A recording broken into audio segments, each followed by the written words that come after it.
The unfortunate news that longtime pro wrestler and manager Adnan Al-Kaissey passed away on September 6th at the age of 84. So I know that we won't, it's probably not going to be as long as the Terry Funk retrospective, but still, Sheik Adnan Al-Kaissey led a very, very long and fruitful life in both, life itself and pro wrestling as well. Was around for many, many, many years.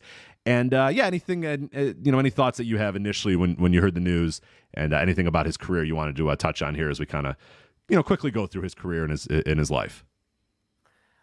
I think people will be surprised at the life he lived. I think most people remember him as General Adnan during the ill-fated Sergeant Slaughter Iraqi turncoat gimmick in 1990, 1991 WWF, where he managed Sergeant Slaughter as General Adnan and, of course, Iron Sheik as Colonel Mustafa, pretending this is just some new wrestler that no one is familiar with,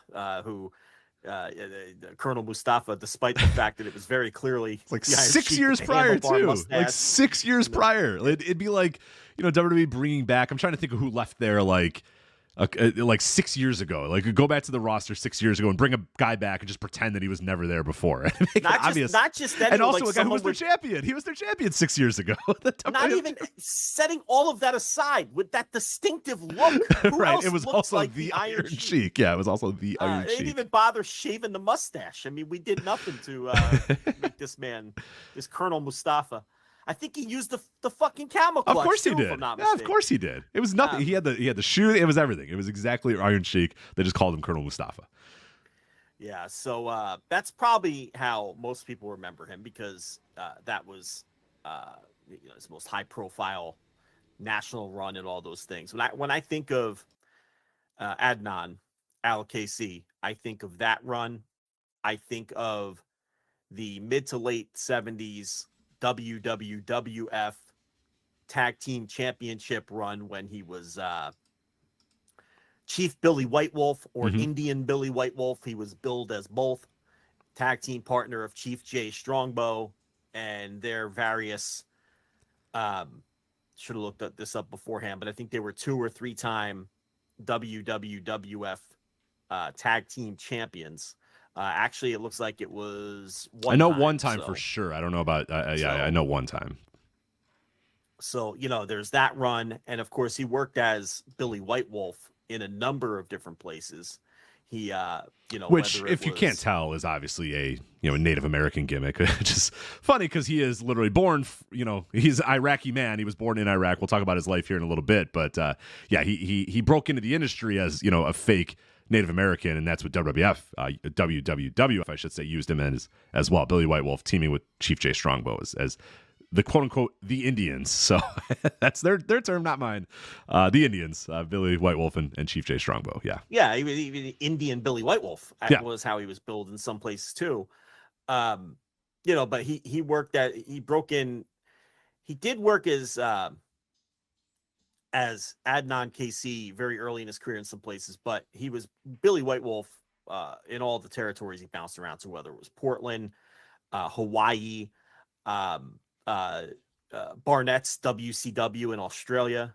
When he worked for Jim Barnett's WCW promotion in Australia, he was worked as Billy White Wolf. A lot of the territories of the day where most guys would bounce around before landing in the WWF in the mid 70s. And then when the third run, I think that I think of anyway, third major run is when he got to the AWA in 1981. That's how I remember him the most, honestly. And I know the General Adnan thing was a bigger deal, but I remember him distinctly in the AWA. I went back, when the network first dropped, that was one of the first things I did, is just watch as much AWA as I possibly could. And that's the one that really stuck with me in his career, because I think at that time, I think he's doing a tremendous job as well. Yeah, that's the Sheik Adnan Al-Kaissey run, where he dropped the Billy White Wolf gimmick. And because at that time in the early 80s, Middle Eastern hostilities were heating up, so it was good heat to have. See, for years and years and years, every territory had to have an Indian character, which now the accepted term is Native American, but back then Even the real authentic Native Americans of the day, like Wahoo McDaniel, who was not a put on Native American, like he was a real Native American, would call himself an Indian. Right. And my dad's and almost 100%, and he calls himself an Indian. I'm like, you don't have to say it. Yeah. You don't have to call yourself that. Well, But and that's what he says. Yeah, that's what they know. I mean, he grew up his entire life being called an Indian, and his family calling themselves Indians and all that sort of stuff. It was the term. So, and every territory, it was just a staple gimmick, and they would wear the headdress and everything, and it just was different times. And younger people listening aren't going to understand. Right, that. the Briscoes were more than happy to call themselves Indians. You know what I mean? Which yeah, the seems Briscoes insane. were Cherokee, I think. Yeah, they're. So I found out they're not. They're like another weird. They're close enough to Cherokee. I think everybody kind of thought they were. I thought they were, but it turns out they're something a little bit different. But yeah, and they would even feud with people and call them like stinky Indians. Like they'd be like, "Wahoo, you stinky Indian!" Like shit like that. Like it's just. That's how it was in those times, and you're going to have younger people who are just totally like, oh my God, well, what the fuck? And, but every territory had someone doing that gimmick. And sometimes like Wahoo McDaniel, they were legitimate Native Americans. And sometimes, like in this case, you had an Iraqi guy, legitimately from Iraq. And, right. In 1967, a high school classmate of Saddam Hussein is now, what are we going to do with you? You know what? Why don't you be a Native American? Here you go. Here's a headdress. Yeah, because in the 60s and early 70s, there was no money in having a Middle Eastern character. No. And the Nazi thing had kind of run out. I mean, I say kind of because there was... Still had some Nazi characters. Still Still the last vestiges of Nazi characters still prevalent by that point. But by the 70s, you kind of, you had to figure out a new slant. And that was, for a while, was Native American. Which, again, if you're super young and you're like, what? Nazi characters? No, yes, absolutely. Like Fritz every von territory. Erich. Baron von Raschke. Yes. Like, shit, let's have Nazis for heat. That's just the way it was. And it's I know with the resurgence, with Donald Trump and the resurgence of, all these this Nazi shit, it's a whole different society is way different now. And you can never, ever, ever get away with having Nazi heels in pro wrestling, not in the current political climate. But, in the 50s and 60s, 20 years after World War II, there weren't many territories where some Nazis didn't stroll through. It was of course, great heat, easy heat. Here's a Nazi, boo! Absolutely, complete with the swastikas and everything. Oh, yeah, and then the American guy would beat him, and everybody would go, yeah, America! And then they'd kick the Nazi out, and then he would go away. Or they would feud with the Indian, it's just, right. It's a... But anyway, so here's an Iraqi guy who, as Rich noted, childhood friend and high school classmate, legit, yes, of Saddam Hussein. Legit. So this guy knew Saddam Hussein, was friends with Saddam Hussein, became a legitimate amateur wrestler, and came to the United States as a young man to wrestle in college and all of that. He got a football scholarship too. I actually found that out. It was I can't believe, I don't know how he even... Maybe it was based off his wrestling, and they thought, hey, this guy could maybe work in football, because I cannot imagine a whole lot of American football being played in Iraq in the 60s. Maybe I'm wrong, but it looked like he got a football scholarship from the University of Houston and then ended up going to Oklahoma State as a wrestler. So very bizarre. I was like, oh, my God, I don't know how he got it may have just simply been, hey, this guy's big and giant, let's try him out in football. But wrestling was, amateur wrestling was, he ended up, being his forte.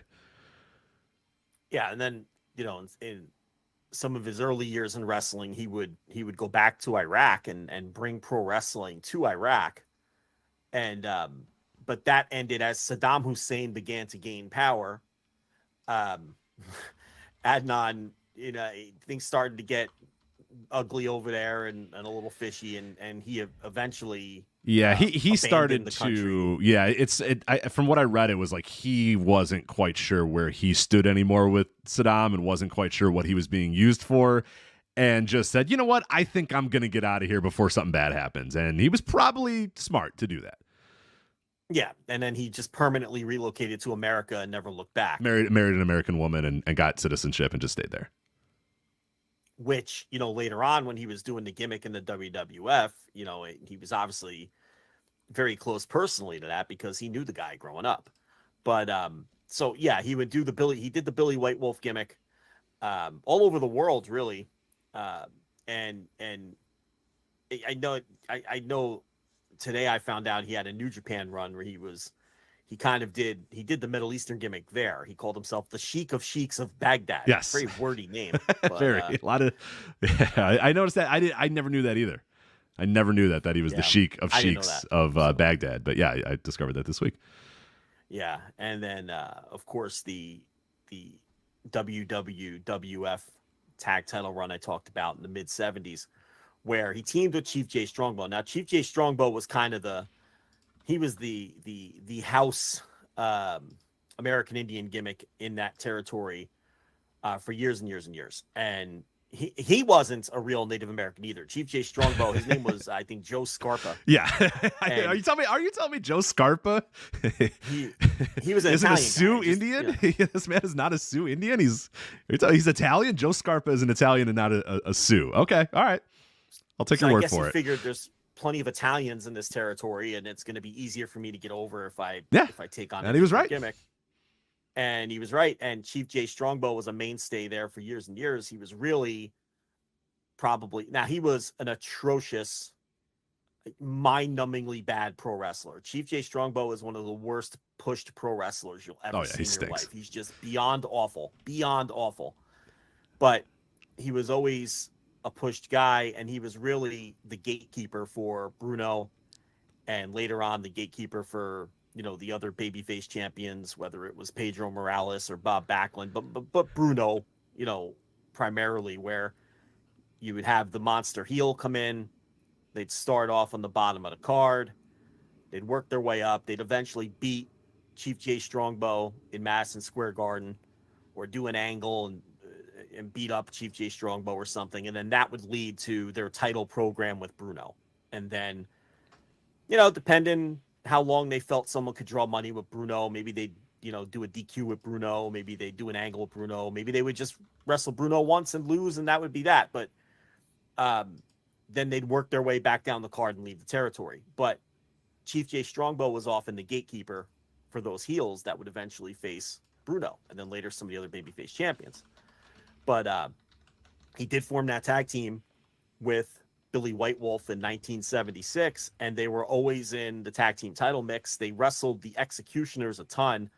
The Masked Executioners, which were an aging Killer Kowalski and a young Big John Studd, who was under those masks as the Masked Executioners, and they were tag team champions multiple times, I think. But that was their primary feud. A lot of times they would team with Andre in 6-man matches to face the Executioners and, whatever heel they were going to team with, whether it was Stan Hansen or I watched a match earlier today where they teamed with Bruiser Brody, who was in for a couple months. So that was their primary feud with the Executioners, and they never actually lost the tag team titles in the ring. What they did was Billy White Wolf, I guess he was finishing up and moving on to wherever he was moving on. And they were in a program with a heel, Ken Patera, and various partners. And what they did was they did an angle where Patera broke Billy White Wolf's neck with the swinging neck breaker. Yeah, swinging neck breaker, right? Yeah, like the angle actually is on YouTube. So, it's swinging neck breaker, full Nelson, whatever you want to call it. And he doesn't let go of the hold. It's very much a 70s angle. It's not like he didn't put him through 4 tables and beat him with a chair. No, he just put him in the full Nelson and held the hold. And they did the stretcher job. All the baby faces run in, Patera lets go, and Billy White Wolf sells it. He's dead. He doesn't move a muscle. And they put him on the stretcher and get him out of there, and you never see him again. He's just gone. That's how they got the tag team titles off of them. So they had to vacate the tag team titles, and he just, I think, left the territory and didn't come back until the 90s. So, and it's ironic because they did that angle with Ken Patera, but they would reunite in the AWA a couple years later. Would. So anyway, he bounces back around the territories. He worked Hawaii a lot and places like that. And then in 81, he pops up in the AWA as Sheik Adnan Al-Kaissey, and he came in and with the objective of going after world champion Nick Bockwinkel. And if you look at what they would do, and I remember these matches, and they're wretched. I don't recommend them, but except for historical purposes. Yeah, he's not a great wrestler. Yeah. He's just he was, and here's the thing: he was never a great wrestler. No, like this was not a guy who, even though he was considered a good amateur, he was never a good worker in professional wrestling, even when he was younger. Like those tag team matches with Strongbow are not good. And this stuff here is probably some of Bockwinkel's, least impressive matches. He comes in the feud with Bockwinkel, and it's weird because a lot of it is heel versus heel stuff. Bockwinkel's still managed by Bobby Heenan at this time. And I remember a few years ago, I watched some of this, and I'm sure some of it's still around. He would have these matches with Bockwinkel, and depending on what city they were in, they would have a special guest referee. So let's say they were in Canada. The special referee might be Mad Dog Vachon. If they were in Minnesota, the referee might be Baron von Raschke. So what they would do is it'd be a heel versus heel match with a babyface special referee. Okay. And the finishes were almost always the same. What they would do is, they brawl for 7 or 8 minutes. And then Adnan the special referee, Heenan would throw a chair into the ring. Something would happen with the ref. Heenan would throw a chair into the ring. The ref would eventually get a hold of the chair, swing at Bockwinkel, who would duck, and it would knock out Adnan, right? And then Bockwinkel would cover Adnan, and the babyface ref would shrug his shoulders and go, "Oh, I guess I have to count," right? And Bockwinkel would win the match. Then Adnan would come to and attack the referee, whoever it would be in that town, right? And then that would set up a match between Adnan and either Vachon or Raschke or one of these guys in the town the next month. You see what I'm saying? Right. So, and they would do that all over the loop. That would be the match. That'd be, Bockwinkel would beat him. They would do the same finish, just with a different referee. And then it would set up a rematch where Adnan would then face the babyface ref the next month in that town or whatever. And the matches are all hideous. I mean, they're awful matches. Yeah. I mean, the Bockwinkel matches and then the rematches too are all pretty terrible. But then, around that time, he was born in 1939. So he's into his 40s at this point. He's 41, 42, 43 years old during this era. And, he Crusher, Jerry Blackwell turns heel, and he's teaming with and sort of managing Jerry Blackwell, who has taken on a Sheik persona himself. Yes, he was the Sheik Ayatollah, Jerry Blackwell. Yes. So now he's doing the tag team thing with Jerry Blackwell, and they're going after the tag team titles, the high flyers, whatever baby faces were holding the titles at that time. But Adnan's getting older, and he doesn't want to wrestle as much and not take as many bumps. So what they do is they have Ken Patera join the group, who also is rechristened as a Sheik. So you have Sheik Adnan Al-Kaissey managing Jerry Blackwell and Ken Patera as the Sheiks, and which is preposterous. You have these, everybody knows Jerry Blackwell. And Jerry Blackwell looks so ridiculous with it. Patera looks pretty terrible too, but Blackwell, this fat bearded white man with the Sheik hat. It's just yeah, you got Patera with his bleach blonde hair doing a Sheik it's gimmick. Absurd. Yeah, it's absurd. Everyone knows he was an Olympic lifter, but he's a Sheik. It's absurd. So that was kind of it for him. Is he wrestled plenty. It's not like he stopped wrestling, but he was more a manager who his secondary deal was, a wrestler. But he still wrestled a ton, and the idea was to get out of the ring, but it didn't really work out that way. But the Sheiks had various AWA tag team title runs, and the AWA business was still pretty strong at that time. The AWA business didn't start going downhill, I don't know, until 85, 86. Yeah, I was going to really say, plummeted. 84 is when you start seeing some dents, and then 85, 86 is when it really just starts to crater. Yeah, and they're still somewhat sustainable, and then by 87 you can forget it. It's just a straight drop. But he stuck with the AWA basically through their death.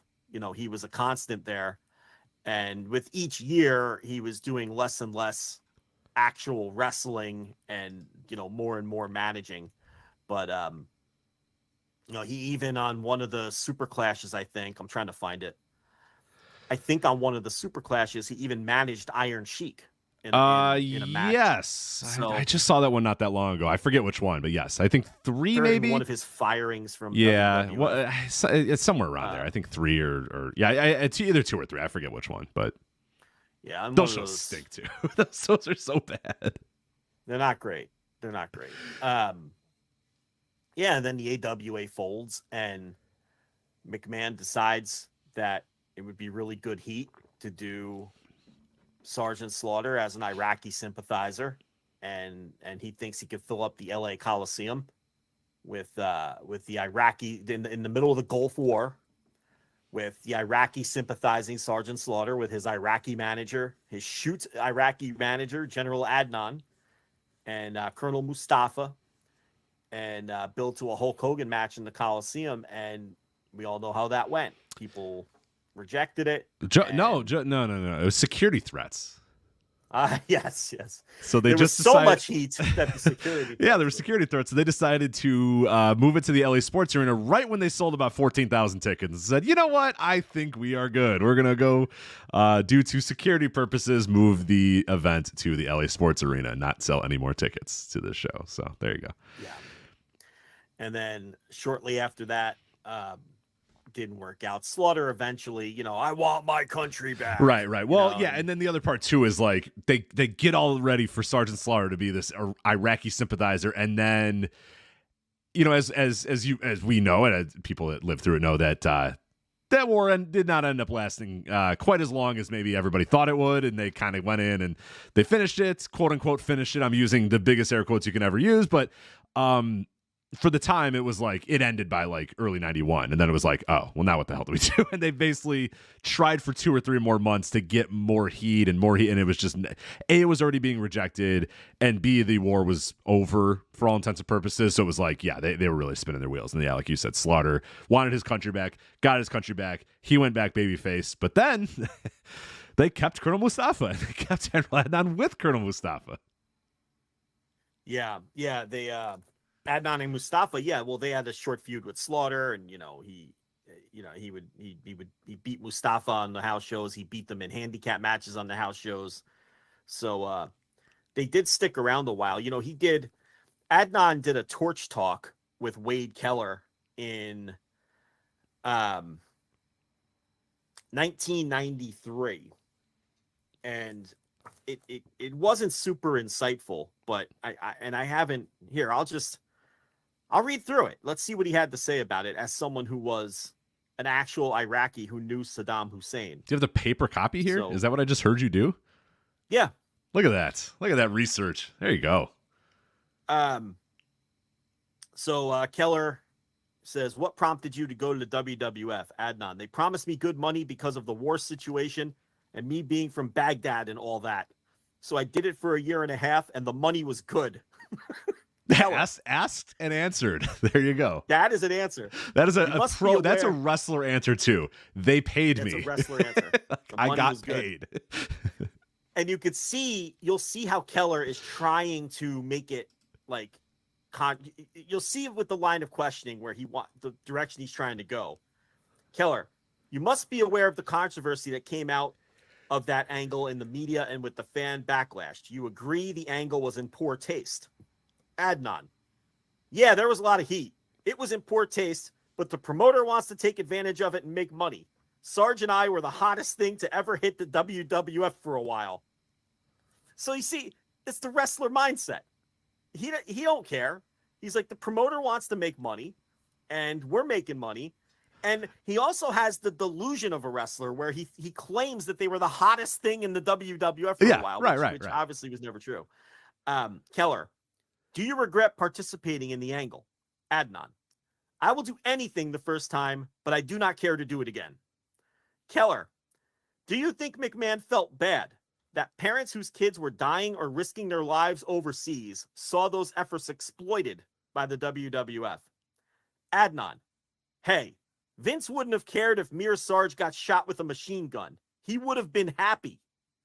My God. Keller. I don't know if he'd be happy, but I guess that's good heat, I suppose.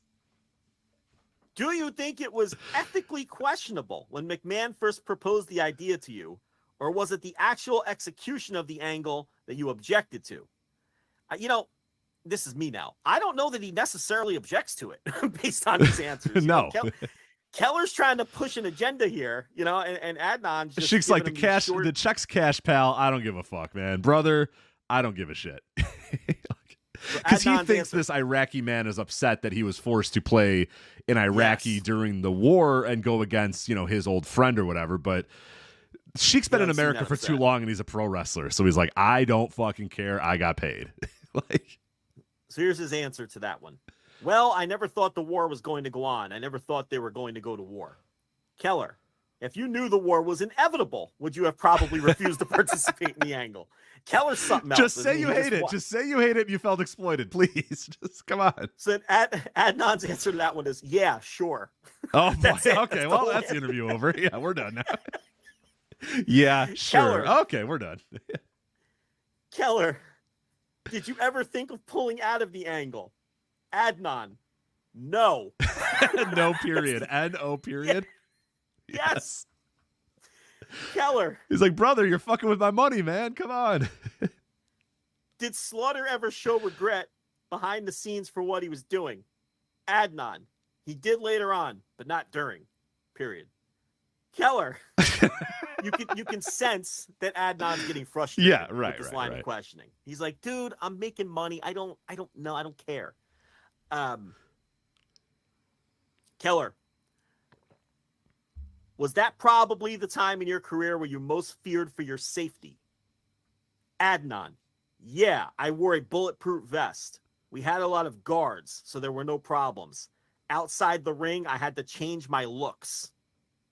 Keller, what was the worst part of being involved in wrestling? Adnan, the injuries, period. The injuries.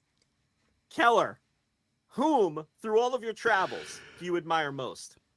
Adnan, Ivan Koloff, he's a good person, period. Keller, thank you for your time. Adnan, you're welcome, period. Left and gone. Or probably the phone hung up. Phone hung up immediately right after that, right? You can tell. Now, there's more to it because I jumped in at the WWF Iraqi part. But there's not much more to it. It's all very short answers, and they get real short when Keller starts pestering him about the Iraqi angle.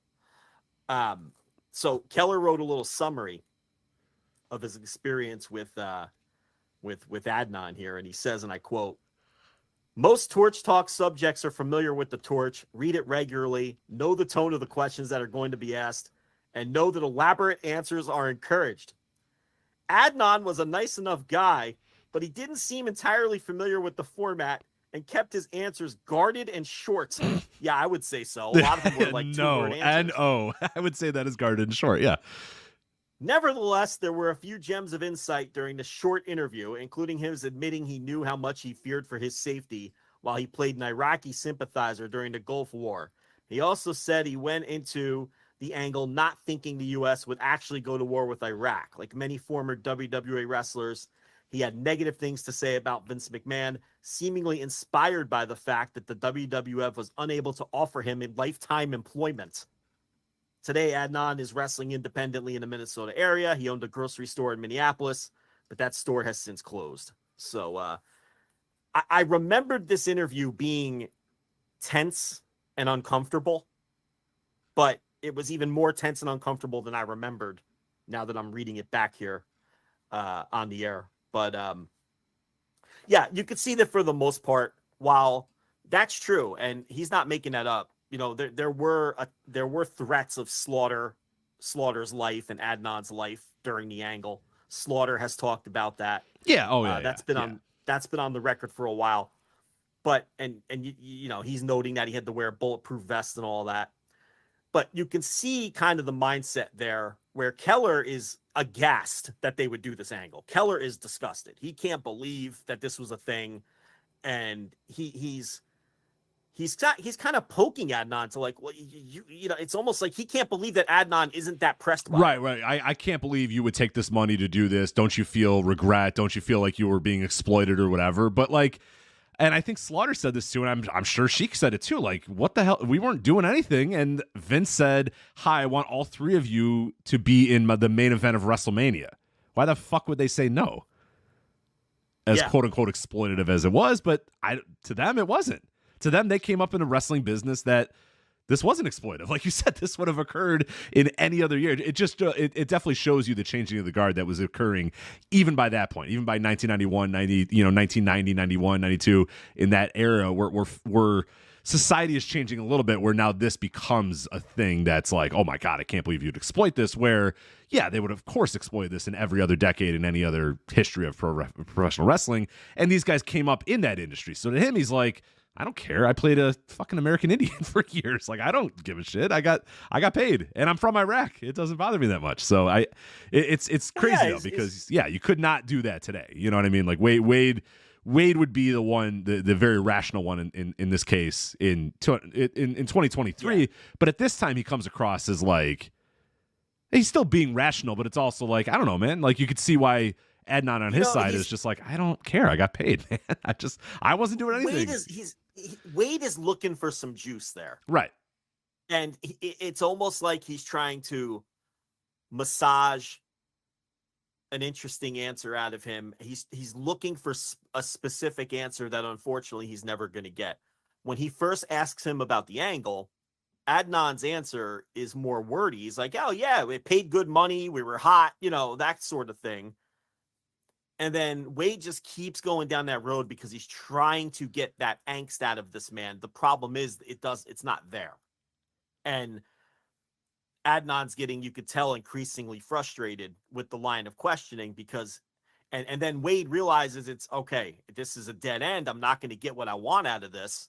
And he shifts it to, you know, the end of his career and what he thinks of pro wrestling and all that. And then it's so uncomfortable that the interview just ends.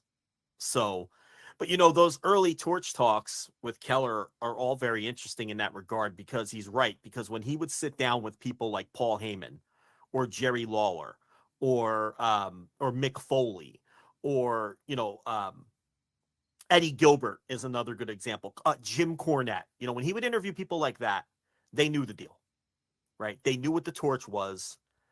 They knew what the tone of these things were. They knew that Wade was someone who understood the inner workings of the business. They could speak freely. Of course, they're wrestlers. They're always going to work to a point. They know what they're putting out there, but you get the idea. But occasionally he would run into interview subjects like this, especially a guy like this that was born in 1939 and his whole life was protecting kayfabe and protecting the business. And he would get these more short, you know, curt answers. And if he went places that these guys weren't comfortable, they would totally close off on him, you know, and that's why, you know, some of these interviews, when you read them back some 30 years later, are very interesting because we were still kind of in the late 80s, early 90s when a lot of these guys weren't so comfortable with, you know, the dirt sheet writers and people like Wade Keller and Dave Meltzer. And other wrestlers were smart, like the Eddie Gilberts and the Paul Heymans and Shane Douglas and people like that. They knew to use things like Wade Keller's torch talks to their advantage because they could spread their narrative. They could use it as you read back those Heyman interviews and it's like Heyman is slyly doing PR for whatever it is that he's got going on at that time. You know, Heyman learned very early on, and he learned it from Eddie Gilbert to use the sheets to your advantage. You know, that everything can be a tool to get yourself over and to get whatever it is that you're involved in over. Where, you know, someone like Adnan, who obviously doesn't share the same ethics or moral codes that Wade Keller, you know, that's a guy who strictly sees pro wrestling as a dollar and cents business. And Wade Keller is someone who was like morally aghast at this angle. So that was just never gonna that was never gonna work, and the interview ended up being a disaster. But yeah, I just thought that was interesting and worthy of bringing up. But that's pretty much his career at that point. I mean, he's done after that that angle runs its course. That's it for him in Major League Pro Wrestling. And you know, he lived to be what, 82 or 83 Hold on old? a minute. He popped up in the American Wrestling Federation, sir.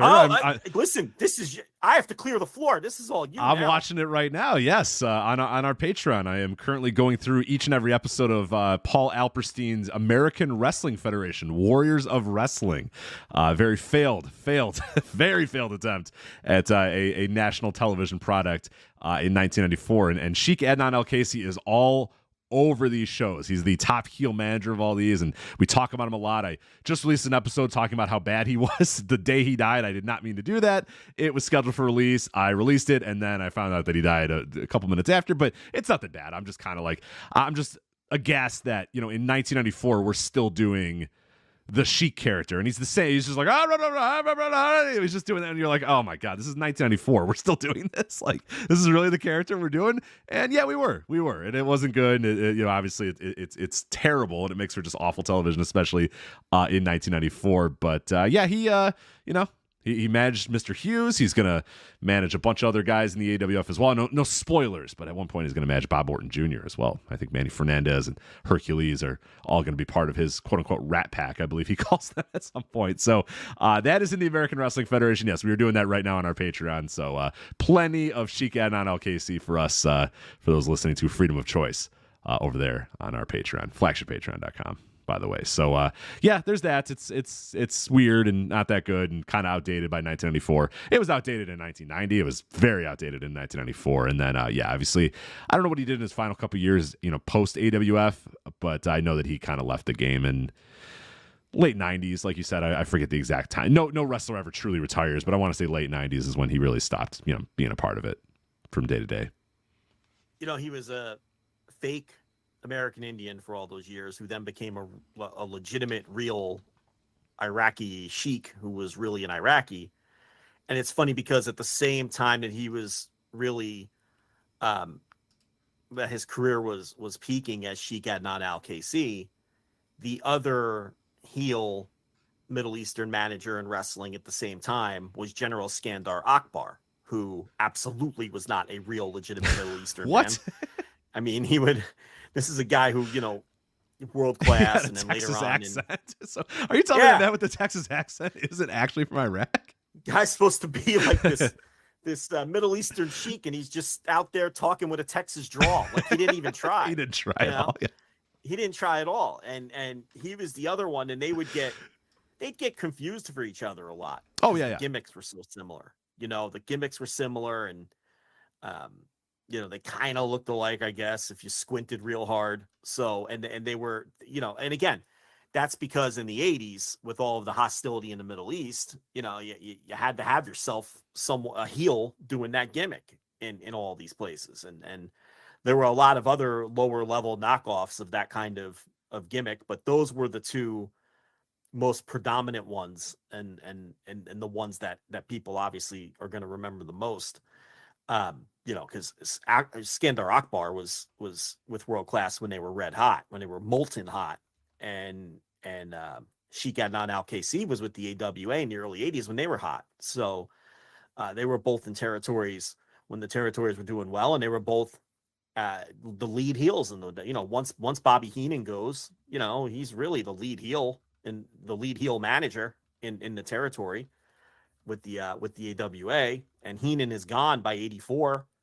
So, you know, and Akbar, of course, in World Class was, you know, one of the foils to the Von Erichs and all that. And then he went and worked for Bill Watts later on during the dying days of Mid-South, you know, the UWF days, 86, 87, you know, because Watts was losing Watts lost Jim Duggan, Ted DiBiase, One Man Gang, you know, Junkyard Dog a couple years before that. You know, he lost all these guys one by one to Vince. Like, if you watch 86 and 87 UWF, you know, there's guys getting pushed on TV one week and then they're just gone. They just disappear. They're just not there anymore.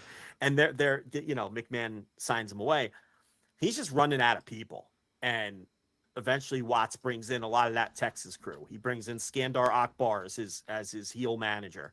He brings in Chris Adams and Iceman Parsons comes in, so Watts is digging deep, and he's trying, because by then World Class was cooling off too, so those Texas guys were looking for a place to make better money, by the late 80s.